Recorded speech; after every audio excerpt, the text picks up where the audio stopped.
개는 듣지 않았다. 앞발로 미친 듯이 땅을 파헤치며 거친 숨을 몰아쉬었다. 야, 미쳤어? 이 녀석이 왜 이러지? 그리고 30분 후 그들은 상상도 못했던 것을 발견하게 될 줄은 꿈에도 몰랐다. 3월 중순, 아직 차가운 봄바람이 얼굴을 스치는 토요일 오전이었다. 박동호는 검은 정장을 차려입고 거울 앞에 섰다. 어머니의 기일이었다. 벌써 1년이 흘렀다니 시간이 이렇게 빨리 지나가는 줄 몰랐다. 형, 준비됐어. 동생 정훈이 현관에서 소리쳤다. 응, 나간다. 동호가 대답하며 방을 나섰다. 거실에서는 아내 미정이 제사 준비물을 점검하고 있었다. 과일, 나물, 어머니가 생전에 좋아하시던 약식까지. 하나하나 정성스럽게 준비한 것들이었다. 한빛이는 어디 있어? 동호가 주위를 둘러보며 물었다. 마당에서 가만히 앉아 있더라. 미정이 한숨을 쉬며 대답했다. 요즘 정말 걱정이야. 한빛은 동호가 5년 전 입양한 풍산개였다. 새하얀 털에 당당한 체구, 그리고 총명한 눈빛을 가진 아름다운 개였다.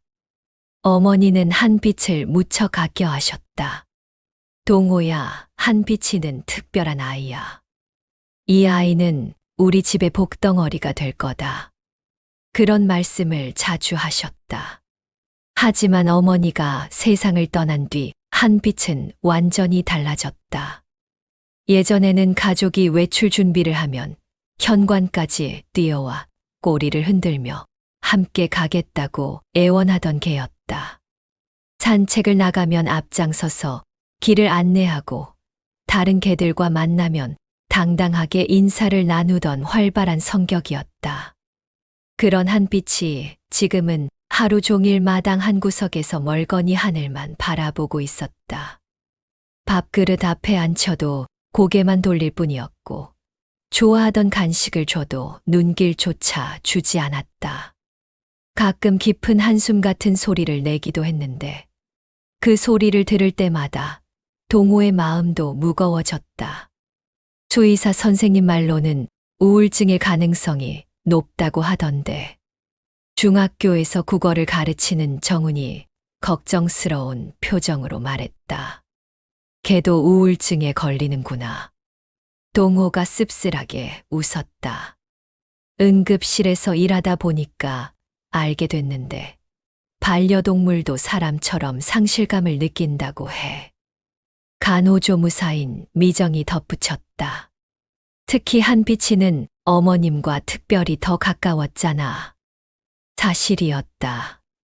어머니는 아파서 거동이 불편하신 마지막 몇 년 동안 한빛과 많은 시간을 보내셨다. 한빛은 어머니 옆에서 잠을 자고 어머니가 마당에 나가시면 그늘을 만들어 드리듯 곁을 지켰다. 어머니가 병원에 입원하셨을 때는 며칠 동안 아무것도 먹지 않고 대문 앞에서 기다리기도 했다. 병원비가 너무 부담스러워서 그동안 제대로 치료를 못 받게 해줬네. 동호가 자책하듯 말했다.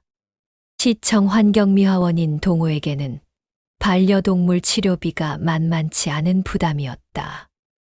어머니 병원비와 장례 비용 때문에 빚도 있는 상황이었다.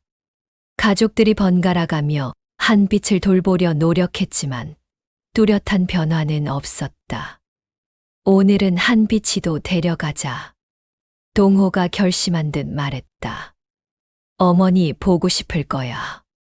가족들은 차에 올라타고 선산으로 향했다. 한빛은 뒷좌석 구석에서 고개를 창밖으로 돌린 채 조용히 있었다. 예전 같으면 차 안에서 이리저리 돌아다니며 설레는 기색을 보였을 텐데 지금은 마치 의무감으로 따라오는 것 같았다. 1시간 정도 달려 선산에 도착했다. 어머니의 무덤은 산중턱 양지 바른 곳에 있었다.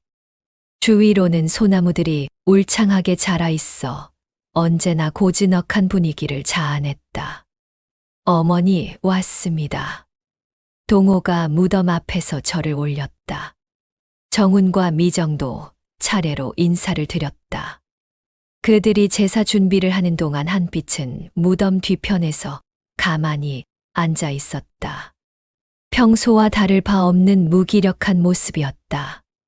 한빛아, 어머니께 인사드려. 동호가 부르자 한빛이 천천히 다가왔다. 그런데 무덤 앞에 도착한 순간 예상치 못한 일이 벌어졌다. 한빛의 귀가 쫑긋 서더니 갑자기 코를 킁킁거리며 무덤 주변을 돌기 시작한 것이다. 한빛이가 왜 저러지? 미정이 고개를 갸우뚱했다. 한빛은 점점 흥분하기 시작했다. 1년 동안 볼 수 없었던 활력이 갑자기 되살아난 것 같았다. 코를 바닥에 대고 무언가의 냄새를 맡더니 무덤 왼쪽 약 2미터 떨어진 지점에서 멈춰 섰다. 왜 저기서 멈췄지? 정훈이 궁금해하며 다가갔다. 그때였다. 한빛이 갑자기 앞발로 땅을 미친 듯이 파헤치기 시작했다. 흙이 사방으로 튀었고 한빛의 거친 숨소리가 산 전체에 울려 퍼졌다. 한빛아, 안 돼. 동호가 황급히 달려들었다. 하지만 한빛은 전혀 멈출 기세가 아니었다. 오히려 더욱 격렬하게 땅을 팠다. 발톱이 돌에 부딪혀 부러지면서 피가 나기 시작했는데도 계속했다. 그 집요함이 무서울 정도였다. 정말 이상해. 1년 동안 죽은 것처럼 있던 녀석이 갑자기 왜 이러지? 미정이 당황해하며 말했다. 동호와 정훈이 함께 한빛을 붙잡으려 했지만 쉽지 않았다. 평소 순한 성격에 걔가 이렇게 강하게 저항하는 것은 처음 봤다. 한빛의 눈에는 무언가에 사로잡힌 듯한 강렬한 의지가 담겨 있었다. 형, 뭔가 있는 것 같아. 정훈이 한빛이 판 구멍을 들여다보며 말했다. 정말로 땅 속에서 하얀색 무언가가 살짝 드러나고 있었다. 자연적인 돌이나 나무 뿌리와는 다른 인공적으로 보이는 무언가였다. 이게 뭐지? 동호가 무릎을 꿇고 자세히 살펴봤다. 한빛은 여전히 흥분 상태였다. 가쁜 숨을 몰아쉬며 꼬리를 세우고 서 있었다. 그 모습은 마치 봤지. 내가 찾았지? 라고 말하는 것 같았다. 순간 동호의 뇌리에 어머니의 목소리가 스쳤다. 한빛이는 특별한 아이야. 언젠가는 너희에게 정말 중요한 걸 알려줄 거다.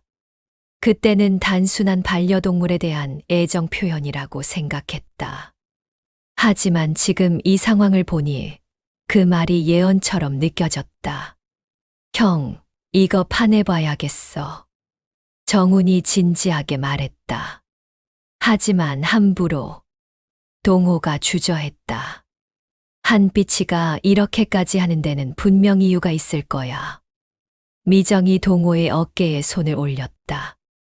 어머님이 한빛이를 통해서 우리에게 뭔가를 알려주려는 것 같아. 동호는 한빛을 바라봤다. 1년 동안 잃어버렸던 생명력이 그 눈빛에 다시 돌아와 있었다. 이 개가 1년 동안 이 순간을 기다린 건 아닐까 하는 생각이 들었다.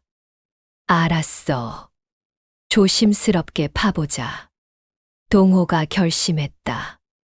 가족들은 한빛이 시작한 일을 계속 이어갔다.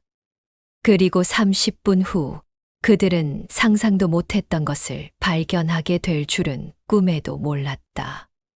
한빛아, 그만해. 동호와 정훈이 힘을 합쳐 겨우 한빛을 붙잡았다. 걔는 여전히 흙더미 쪽으로 몸을 비틀며 저항했다. 거친 숨소리와 함께 침이 흘러내렸고 발톱 끝에서 흘러나온 핏방울들이 파헤쳐진 검은 흙 위로 뚝뚝 떨어졌다. 평소 온순하던 한빛이 이렇게 격렬하게 저항하는 모습을 보는 것은 처음이었다. 진정의 한빛아.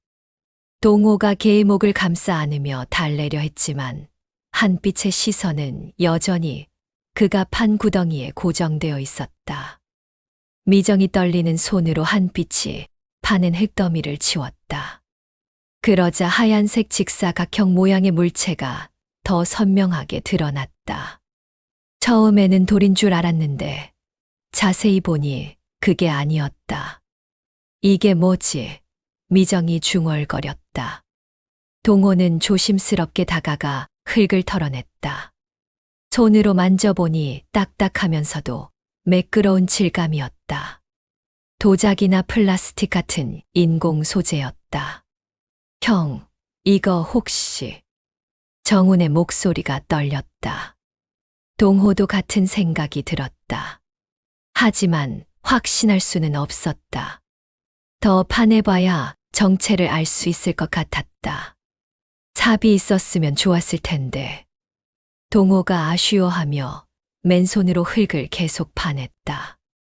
정훈도 합류했다. 두 사람이 번갈아가며 조심스럽게 흙을 제거하자 물체의 전모가 서서히 드러나기 시작했다. 가로 30cm, 세로 20cm 정도 되는 흰색 상자였다. 설마. 미정이 손으로 입을 가렸다. 마침내 상자를 완전히 파내자 세 사람 모두 숨이 멎었다. 그것은 의심의 여지 없이 유골함이었다. 상자 앞면에는 단정한 글씨로 이름과 날짜가 새겨져 있었다. 이민아 1995-2022. 그 아래에는 작은 십자가와 함께 꽃무늬가 조각되어 있었다. 유골함 전체는 깨끗한 상태였다. 오래된 것 같지 않았고 마치 얼마 전에 묻힌 것처럼 보였다. 미나, 이민아, 미정이 되뇌었다. 이 이름 들어본 적 있어? 없어. 동호가 고개를 저었다. 우리 친척 중에 그런 이름 없잖아. 어머니 쪽 친척들도 다 알고 있는데. 정훈도 당황해했다. 세 사람은 서로를 바라봤다. 가족 누구도 모르는 사람의 유골함이 어머니의 무덤 바로 옆에 묻혀 있다는 사실이 믿어지지 않았다. 더구나 한빛이 그것을 찾아낸 것도 기이했다. 1995년생이면 정훈이 계산했다. 27에 돌아가셨네. 2022년이면 어머니가 돌아가신 게 작년 3월이니까. 동호도 계산해봤다. 그 이후에 묻힌 거네. 이 사실이 가장 충격적이었다. 어머니가 세상을 떠나신 후 누군가 몰래 이곳에 와서 유골을 묻었다는 뜻이었다. 그것도 허락도 받지 않고. 누가 이런 짓을. 미정이 화가 난 듯 말했다. 잠깐 화내지 말자. 동호가 진정시켰다. 분명 이유가 있을 거야. 동호는 유골함을 조심스럽게 들어 올렸다. 생각보다 무거웠다. 안에 정말로 누군가의 유골이 들어있다는 것을 실감할 수 있었다. 그 순간 묘한 감정이 들었다. 화나거나 기분 나쁘다기보다는 뭔가 슬픈 이야기가 숨어 있을 것 같은 예감이었다. 형, 이거 어떻게 해야 해? 정훈이 당황한 표정으로 물었다. 한빛은 이제 조용해졌지만 여전히 유골함 근처에서 맴돌고 있었다. 그 눈빛에는 더 이상 절망이나 무기력함이 없었다. 오히려 뭔가 중요한 임무를 완수한 듯한 안도감이 엿보였다. 1년 동안 이 순간을 기다린 것 같았다. 일단 경찰에 신고해야겠어. 동호가 결심한 듯 말했다. 남의 유골을 우리 마음대로 할 수는 없잖아. 맞아. 무단 매장은 불법이잖아. 정훈이 동의했다. 그런데 미정이 조심스럽게 말했다. 혹시 어머님이 아시는 분일 수도 있지 않을까? 어머님 성격상 누군가 도움이 필요하면 절대 그냥 두지 않으셨잖아. 동호도 그 생각이 들었다. 어머니는 생전에 어려운 사람들을 많이 도와주셨다. 간병인들, 청소부 아주머니들, 동네 할머니들까지. 누구든지 힘든 일이 있으면 먼저 나서서 도움을 주셨다. 그래도 우리가 모르는 사이에 이런 일이 있었다는 게. 정훈이 말끝을 흐렸다. 순간 동호의 뇌리에 어머니의 목소리가 스쳤다. 한빛이는 특별한 아이야. 언젠가는 너희에게 정말 중요한 걸 알려줄 거다. 어머니는 정말로 이 순간을 예견하고 있었던 걸까? 아니면 이미 알고 있었던 것일까? 어머니가 뭔가 아셨을 수도 있어. 동호가 조심스럽게 말했다. 그러면 왜 우리한테 말씀 안 하셨을까? 미정이 의문을 제기했다. 말하기 어려운 사정이 있으셨을 수도 있고. 동호가 유골함을 다시 내려다봤다. 한빛이 조용히 다가와 동호의 다리에 머리를 비볐다. 1년 만에 처음으로 보이는 애정 표현이었다. 걔의 눈빛은 말하고 있는 것 같았다. 이제 시작이야. 진짜 이야기는 이제부터야. 일단 집으로 가져가자. 동호가 결정했다. 경찰서에 신고하고 조사 결과를 기다려보자. 유골함을 집에 가져가도 돼? 미정이 걱정스러워했다. 어차피 우리가 발견한 거니까. 정훈이 말했다. 경찰이 올 때까지는 우리가 보관해야지. 동호는 유골함을 조심스럽게 품에 안았다. 차가울 것이라고 생각했는데 의외로 따뜻했다. 마치 살아있는 사람을 안고 있는 것 같은 느낌이었다. 미나 씨. 동호가 작은 소리로 중얼거렸다. 누구시길래 우리 어머니 곁에 오셨을까요? 집으로 돌아가는 차 안에서 한빛은 완전히 달라져 있었다. 뒷좌석에 앉아 창밖을 바라보는 그 눈빛에는 1년 만에 처음으로 생기가 돌고 있었다. 가끔 꼬리를 살짝 흔들기도 했다. 한빛이가 정말 이상해. 미정이 백미러로 한빛을 보며 말했다. 마치 뭔가 해야 할 일을 끝낸 것 같아. 그러게 1년 동안 죽은 것처럼 있더니. 정훈도 신기해했다. 동호는 조수석에서 유골함을 안고 있었다. 2022년이면 작년이다. 어머니가 돌아가신 지 채 1년도 안 된 시점에 누군가 이 유골함을 묻었다는 뜻이었다. 그런데 왜 하필 어머니 무덤 옆에, 그리고 왜 한빛이 그것을 찾아낸 걸까? 집에 도착해서 경찰서에 신고를 했다. 담당 형사는 내일 오후에 와서 현장 조사를 하겠다고 했다. 그날 밤 동호는 유골함을 안방 서랍 위에 조심스럽게 올려두었다. 미나 씨, 내일 신원을 찾아드릴게요. 동호가 유골함에 대고 속삭였다. 분명 가족분들이 찾으실 거예요. 하지만 마음 한편으로는 이상한 예감이 들었다. 이 모든 일이 우연의 일치일까? 한빛이 1년 동안 우울에 빠져 있다가 오늘 갑자기 이런 행동을 보인 것. 어머니의 생전 말씀, 그리고 지금 발견된 정체불명의 유골함. 뭔가 큰 이야기의 시작 같은 느낌이었다. 경찰 조사는 생각보다 복잡하고 더뎠다. 담당 형사 김정수는 꼼꼼한 성격으로 유명한 사람이었는데 현장을 보더니 고개를 갸우뚱했다. 이상하네요. 무단 매장 사건들을 많이 봤는데 보통은 외진 곳이나 산 깊은 곳에 묻거든요. 이렇게 기존 무덤 바로 옆에 묻는 경우는 처음 봐요. 형사는 유골함을 자세히 살펴봤다. 제작 연도로 봐서는 작년 말이나 올해 초에 만들어진 것 같습니다. 그런데 이민아라는 이름으로는 사망 신고가 접수된 게 없어요. 그게 무슨 뜻이죠? 동호가 물었다. 정식으로 사망 신고가 안 된 상태라는 거죠. 가명일 수도 있고 아니면 신고가 누락됐을 수도 있고요. 신원 확인을 위해 전국 단위 조사가 시작됐다. 하지만 일주일이 지나도 진전이 없었다. 이민아라는 이름으로 주민등록이 되어 있는 사람은 여러 명 있었지만 작년에 사망한 1995년생은 없었다. 유골함 제작업체 조사도 막막했다. 워낙 흔한 디자인이라 전국 어디서든 만들 수 있는 것이었다. 2주째 되는 날, 동호는 출근길에 한 가지 이상한 점을 발견했다. 한빛의 변화였다. 유골함을 발견한 그날 이후로 걔는 완전히 달라졌다.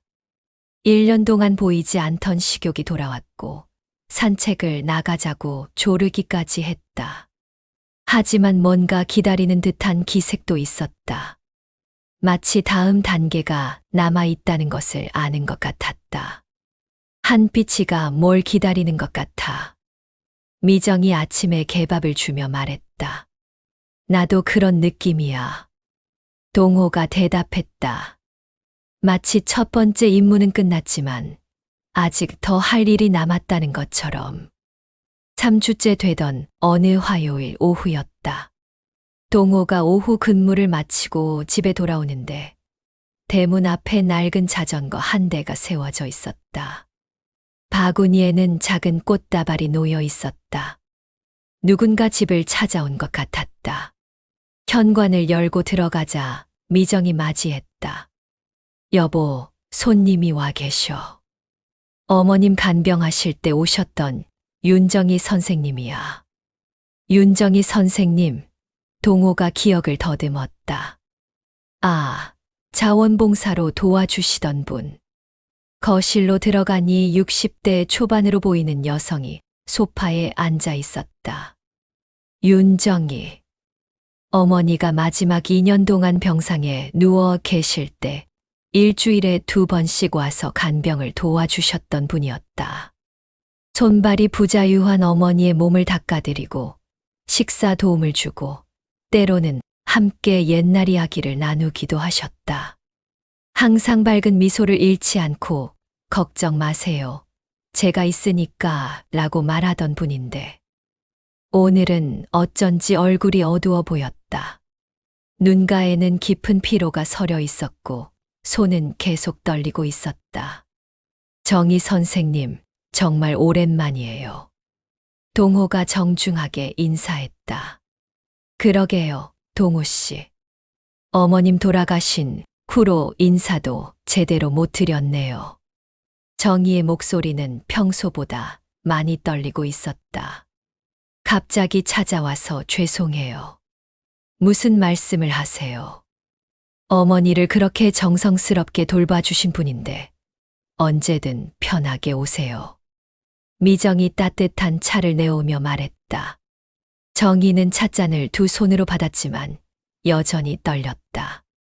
뭔가 굉장히 중요하고 어려운 이야기를 하러 온 것 같았다. 선생님, 몸이 안 좋으세요? 간호조무사 출신인 미정이 걱정스럽게 물었다. 아니에요. 괜찮아요.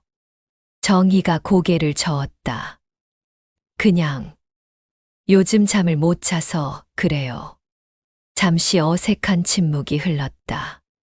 정희는 찻잔을 들었다 놓았다 하며 뭔가 말하려다 주저하는 기색이 역력했다. 입술을 몇 번 달싹거렸지만 말이 나오지 않았다. 동호는 혹시나 하는 마음에 조심스럽게 입을 열었다. 선생님, 혹시 이민아라는 이름 들어보신 적 있으세요? 그 순간이었다. 정희의 손에 들려있던 찻잔이 심하게 떨리기 시작했다. 차가 찻잔 밖으로 넘쳤지만 그녀는 전혀 눈치채지 못했다. 얼굴은 순식간에 창백해졌고 입술이 바들바들 떨렸다. 왜 그 이름을? 정희의 목소리는 거의 들리지 않을 만큼 작았다. 미정이 깜짝 놀라 정희의 손에서 찻잔을 빼냈다. 선생님, 괜찮으세요? 동호는 확신했다. 정희가 이민아에 대해 뭔가 알고 있다는 것을. 선생님, 실은 저희에게 이상한 일이 있었어요. 동호가 지난 3주간의 일을 차근차근 설명하기 시작했다. 어머니 기일의 선산을 찾은 일, 한빛이 보인 이상한 행동, 그리고 이민아. 1995에 2022라는 이름이 새겨진 유골함의 발견까지. 설명을 들을수록 정희의 얼굴은 더욱 하얗게 변해갔다. 손은 더 심하게 떨렸고 때때로 작은 신음소리를 내기도 했다. 마침내 동호의 이야기가 끝나자 예상치 못한 일이 벌어졌다. 정희가 갑자기 소파에서 일어나 바닥에 무릎을 꿇고 앉은 것이다. 죄송합니다. 정말 죄송합니다. 정희가 바닥에 이마를 대며 흐느끼기 시작했다. 선생님, 왜 그러세요? 일어나세요. 동호와 미정이 황급히 일으키려 했지만 정희는 고개를 들지 못했다. 제가 잘못했어요. 정희의 목소리는 울음으로 거의 알아들을 수 없었다. 뭘 잘못하셨다는 거예요? 정훈이 학교에서 돌아와 상황을 보고 당황해했다. 정희는 한참을 울다가 천천히 고개를 들었다. 눈이 빨갛게 부어 있었고 얼굴은 눈물로 범벅이 되어 있었다. 제가 미나를 그곳에 묻었습니다. 순간 거실이 조용해졌다. 시계 소리만이 똑딱거리고 있었다. 묻었다는 게 미정이 믿을 수 없다는 표정으로 물었다. 미나는 정희가 눈물을 닦으며 떨리는 목소리로 말했다. 제 딸입니다. 또 다른 침묵이 흘렀다. 이번에는 더 길고 무거웠다. 딸이요. 정훈이 되물었다. 정희는 고개를 끄덕였다. 이민아. 제 하나뿐인 딸이었어요. 그런데 왜 우리한테 말씀을 안 하셨어요? 미정이 조심스럽게 물었다. 부끄러웠어요. 정희가 다시 고개를 숙였다. 제가 딸의 장례도 제대로 치러주지 못한 못난 엄마라서. 정희는 천천히 이야기를 시작했다. 미나는 태어날 때부터 선천성 심장병을 앓고 있었다고 했다. 어려서부터 수없이 많은 수술을 받았고 성인이 된 후에도 계속 병원을 다녀야 했다. 정희는 남편 없이 혼자서 간병 일을 하며 딸의 치료비를 감당하려 애썼지만 병원비는 눈덩이처럼 불어났다. 마지막 2년은 정말 힘들었어요. 정희가 눈물을 흘리며 계속했다. 미나가 계속 악화되는데 저는 치료비를 감당할 수가 없었어요. 그래서 어머님 간병 일을 시작한 거였어요. 동호는 그제야 깨달았다. 정희가 어머니를 돌보면서 받았던 간병비가 딸의 치료비로 쓰인 것이라는 것을. 어머님은 제 사정을 아시고는 간병비를 더 주시려고 하셨어요. 정희 씨, 미나가 아픈데 돈 걱정은 하지 말라고 하시면서. 정희의 목소리가 더욱 떨렸다. 그래서 어머니가 선생님을 가족이라고 하셨구나. 미정이 이해한다는 듯 고개를 끄덕였다. 하지만 결국 정희가 말을 이어가지 못하고 흐느꼈다. 결국 미나를 구하지 못했어요. 작년 12월에 27의 나이에 세상을 떠났어요. 작년 12월에 미나가 세상을 떠났어요. 정희의 목소리는 절망으로 가득했다. 정희의 고백이 끝난 후 거실에는 깊고 무거운 침묵이 흘렀다. 한빛이 정희의 발밑으로 조용히 다가와 누워있는 소리만이 들렸다.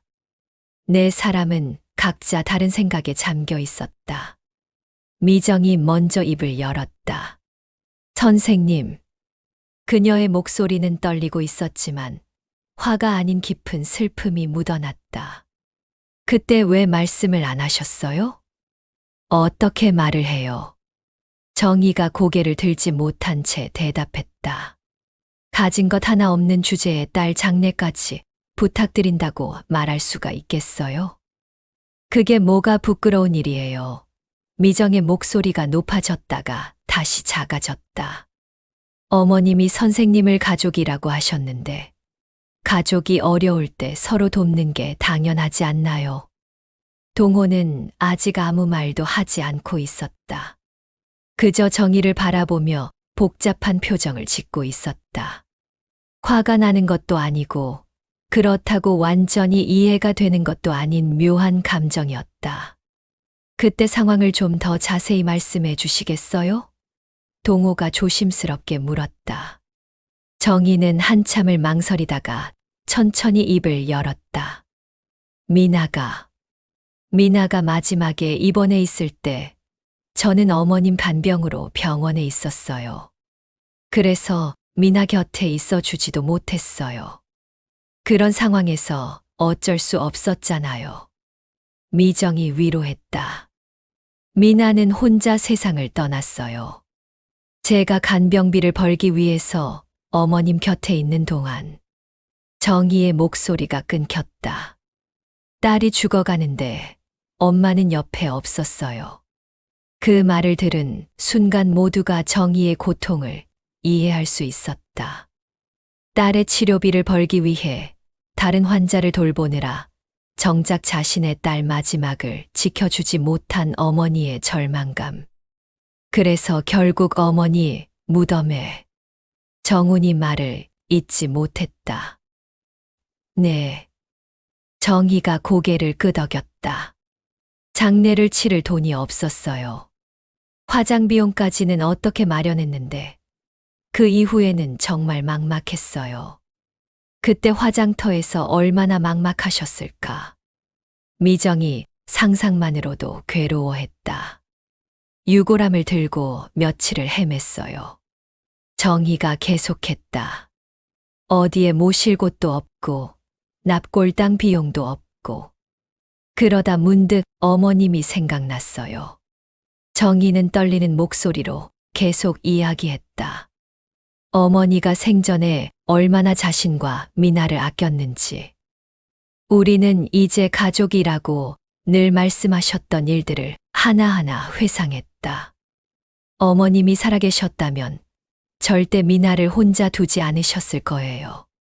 정희의 눈에서 또 눈물이 흘러내렸다. 그래서 감히 어머님께 부탁드렸어요. 미나가 외롭지 않게 곁에 있게 해달라고. 그래서 한밤중에 혼자 가셔서. 동호가 상황을 이해했다. 네. 2월 말이었어요. 눈이 많이 내린 날 밤에 혼자 올라가서. 정희가 그날 밤을 떠올리며 몸을 떨었다. 너무 무서웠지만 미나를 그냥 둘 수는 없었어요. 그때 한 빛이 조용히 일어나 정희의 손등을 핥았다. 1년 만에 처음으로 보이는 타인에 대한 친근함이었다. 한 빛이가 정희가 놀라며 걔를 바라봤다. 1년 동안 우울해하던 녀석이 오늘 처음으로 사람을 반기네요. 미정이 신기해했다. 정훈이 정희 앞에 무릎을 꿇고 앉았다. 정희 선생님, 미나 씨가 몇 살까지 사셨다고 하셨죠? 27이에요. 저와 비슷한 나이네요. 정훈이 잠시 생각에 잠겼다. 어머니가 늘 말씀하셨어요. 정희 선생님과 미나는 우리 가족이라고. 그럼 미나 씨도 당연히 우리 누나였던 거예요. 정희가 깜짝 놀라며 정훈을 바라봤다. 선생님이 잘못하신 게 아니에요. 정훈이 단호하게 말했다. 어려운 상황에서 최선을 다하신 거예요. 오히려 우리가 미안해요. 그때 몰라서 도움을 못 드린 게. 미정도 정희 옆에 앉으며 그녀의 손을 잡았다. 저도 정훈이 말에 동감해요. 어머님이 살아계셨다면 절대 선생님과 미나를 혼자 두지 않으셨을 거예요. 우리가 어머님의 마음을 제대로 이어받지 못한 거죠. 동호는 여전히 조용했다. 그는 창밖을 바라보며 어머니의 목소리를 떠올리고 있었다. 한빛이는 특별한 아이야. 언젠가는 너희에게 정말 중요한 걸 알려줄 거다. 이제야 그 의미를 완전히 이해할 수 있을 것 같았다. 형. 정훈이 동호를 불렀다. 동호는 천천히 고개를 돌려 정희를 바라보았다.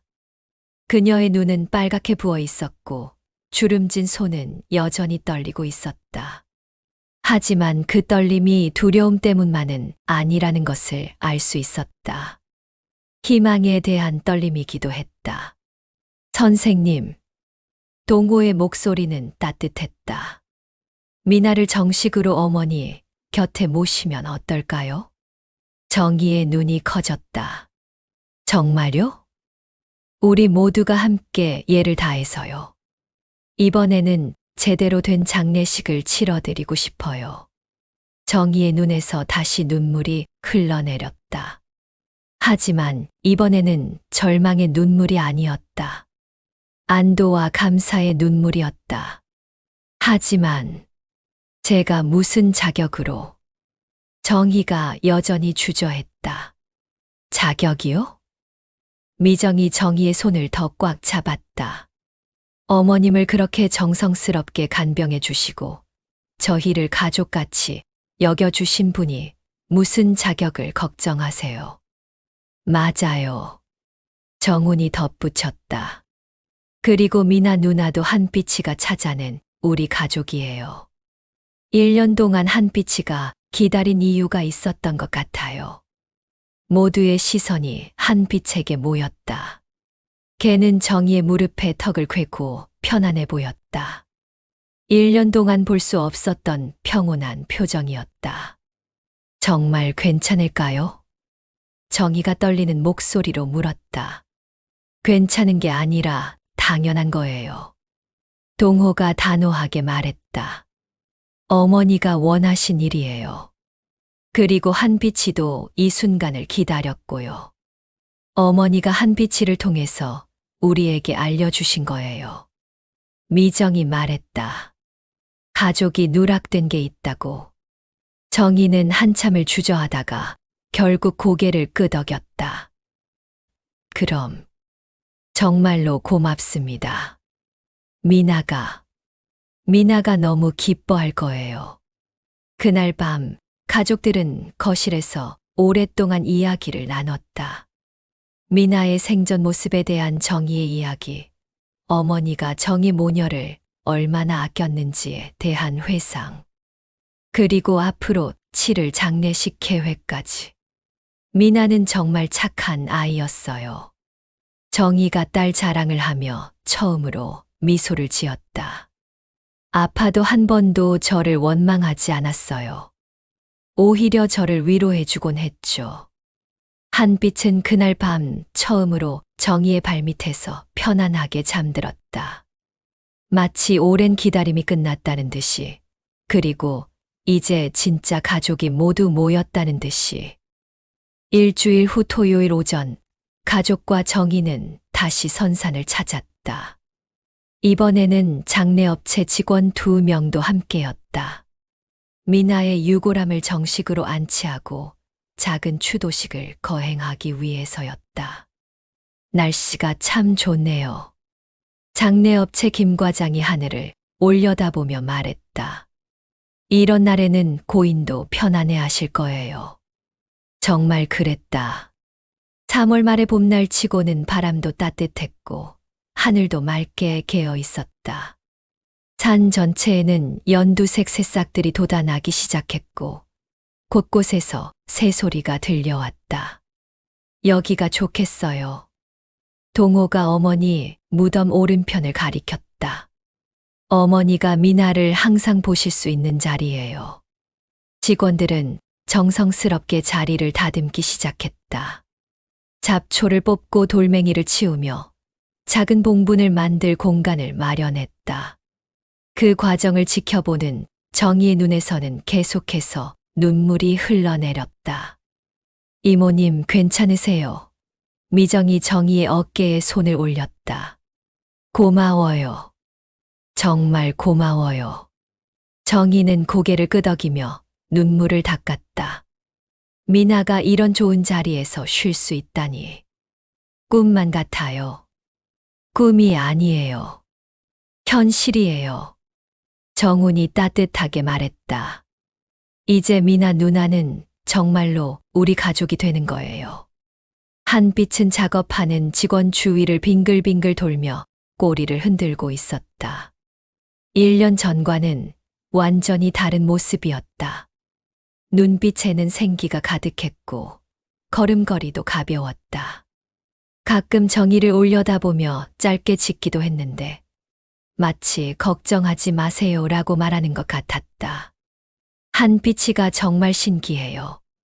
김 과장이 작업을 잠시 멈추고 걔를 바라봤다. 제가 이 일을 20년 넘게 했는데 이렇게 장례식을 좋아하는 걔는 처음 봐요. 이 녀석이 미나를 찾아낸 거예요. 동호가 자랑스럽게 말했다. 1년 동안 이 순간을 기다린 것 같아요. 작업이 끝나자 모두들 무덤 앞에 도열했다. 정희가 미리 준비해온 작은 제상을 차려놓았다. 미나가 좋아하던 딸기 케이크, 카네이션 꽃다발, 그리고 딸의 생전 사진까지. 사진 속 미나는 25쯤으로 보이는 여성이었다. 병색이 엿보이긴 했지만 밝은 미소를 짓고 있었다. 어머니를 닮아서인지 눈매가 따뜻해 보였다. 안녕, 미나야. 동호가 먼저 인사했다.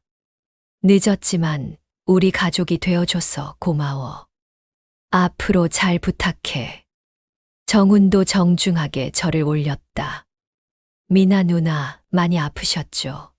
이제는 편히 쉬세요. 저희가 잘 모실게요. 미정은 꽃을 정성스럽게 올리며 말했다. 미나야, 어머님이 외로우셨을 텐데 몇 달 동안 곁에 있어줘서 고마웠어.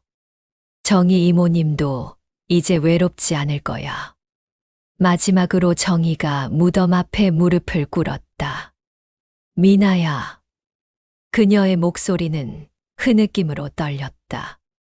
엄마가 정말 미안해. 이제야 제대로 된 집을 마련해 줬구나. 정희는 한참을 울었다. 지난 몇 달 동안 혼자 감당해야 했던 모든 슬픔과 죄책감이 한꺼번에 터져나오는 것 같았다. 좋은 분들 만나서 정말 다행이야. 동호 삼촌, 미정 이모, 정훈 삼촌. 다들 너를 가족으로 받아주셨어. 정희가 딸의 사진에 대고 속삭였다. 그리고 한빛이도 있고. 이제는 마음 편히 쉬어, 우리 딸. 모든 절차가 끝나자 놀라운 일이 일어났다. 한빛이 두 무덤을 한 바퀴 천천히 돌더니 그 가운데에 앉아서 하늘을 향해 길고 깊은 울음소리를 냈다. 그 울음은 1년 전의 절망적인 울음과는 완전히 달랐다. 슬프지도 않고 외롭지도 않은, 오히려 안도와 만족의 울음 같았다. 마치 이제 모든 게 제자리를 찾았다고 하늘에 보고하는 것 같았다. 어머니 들으셨죠? 동호가 속으로 중얼거렸다. 약속 지켰습니다. 정희 이모도, 미나도 이제 우리 가족이에요. 한빛이가 알려준 대로 했어요. 그날 이후 정희는 동호네 집의 진짜 가족이 되었다. 일주일에 2~3번은 꼭 들러 밥을 함께 먹었고, 명절이나 특별한 날에는 당연히 함께 했다. 한빛은 정희가 올 때마다 현관 밖까지 나가 반겼고, 정희도 걔를 위한 간식을 꼬박꼬박 챙겨왔다. 몇 달 후 정희는 큰 결심을 했다. 자신이 살던 반지하 월세방을 정리하고 동혼에서 걸어서 10분 거리의 작은 원룸으로 이사한 것이다. 너무 가까이 와서 부담스럽지 않을까 걱정이에요. 정희가 이사 첫날 저녁 걱정스럽게 물었다. 부담이 아니라 든든하죠. 미정이 웃으며 대답했다. 이모님이 가까이 계시니까 무슨 일이 있어도 서로 도울 수 있잖아요. 맞아요. 이제 진짜 가족이 되신 거예요. 정훈이 덧붙였다. 가족은 가까이 살아야죠. 여름이 지나고 가을이 와서 정희는 작은 부업을 시작했다. 동네에서 반찬 가게를 운영하는 것이었다. 어려서부터 요리 솜씨가 뛰어났던 그녀의 음식은 금세 소문이 났고, 동혼의 가족은 물론 이웃들까지 단골이 되었다. 이모님 반찬 먹고 나서 집밥이 맛없어졌어요. 미정이 농담 반 진담 반으로 말했다. 그러면 매일 와서 드시세요. 정희가 환하게 웃었다. 가족인데 뭘. 1년이 흘렀다. 어머니 2주기가 되는 날이었다. 가족과 정희는 또다시 선산을 찾았다. 이번에는 미나의 무덤도 함께 돌보기 위해서였다. 산소에 도착하자 놀라운 광경이 펼쳐져 있었다.